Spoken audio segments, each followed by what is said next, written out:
చాలామంది మా దగ్గరికి కింద పడ్డాను సార్, కింద పడినప్పటి నుంచి తలనొస్తుంది అంటారు.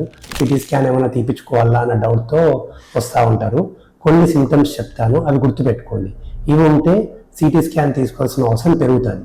ఫస్ట్ థింగ్, కింద పడ్డాక కొంతసేపు లాస్ ఆఫ్ కాన్షియస్నెస్ అంటే స్పృహ లేకపోవడం, లేదా కింద పడ్డాక వామిటింగ్స్ రావడం, లేదా కింద పడినప్పటి నుంచి అప్పుడు ఏమైనా ఫిట్స్ రావడం కానీ, లేదంటే ఈ నోస్ నుంచి ఇయర్ నుంచి ఏదైనా బ్లీడింగ్ వచ్చినా కానీ, లేదా పడినప్పటి నుంచి హెడేక్ పెరుగుతూ ఉంది ఇంకా ఎక్కువ అవుతుంది అనిపించినా కానీ, లేదంటే లైక్ చేయి కాలు వీక్నెస్ ఉండడము, ఒకవైపు నంబ్ అయిపోవడము, తిమ్మిరిగా ఉండడము, లేదా ఏదైనా విజన్ డిస్టర్బెన్స్ రావడము, ఇలా ఉంటే సిటీ స్కాన్ తీయించుకోవాల్సిన అవసరం పెరగచ్చు.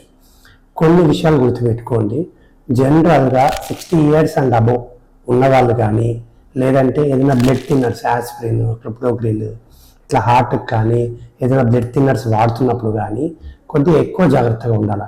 ఎందుకు అంటే వీళ్ళలో తెలియకుండా చిన్న బ్లీడింగ్ అయ్యే ఛాన్స్ ఉంటుంది. సో బ్లడ్ థిన్నర్స్ వాడుతున్నప్పుడు కింద పడితే చాలా జాగ్రత్తగా ఉండాలి. 60 years అండ్ అబోవ్ ఉన్న వాళ్ళు కింద పడినప్పుడు అప్పుడేం సిమ్టమ్స్ ఉండకపోవచ్చు, కానీ కొన్నిసార్లు అదే క్రానిక్ హెడేక్ అంటే కొన్ని రోజుల హెడేక్ తయారైందంటే సబ్డ్యూరల్ హిమటోమా అనే కండిషన్ ఉండే ఛాన్స్ ఎక్కువ ఉంది. సో ఎక్కువ ఏజ్ ఉన్న వాళ్ళు కింద ఈవెన్ తక్కువ లైక్ స్లైటెస్ట్ ఇంజురీ కూడా ఛాన్స్ ఆఫ్ ఇంటర్నల్ బ్లీడ్ ఎక్కువ ఉంటుంది. ఇవి ఒకటి గుర్తుపెట్టుకోండి. Thank you for watching.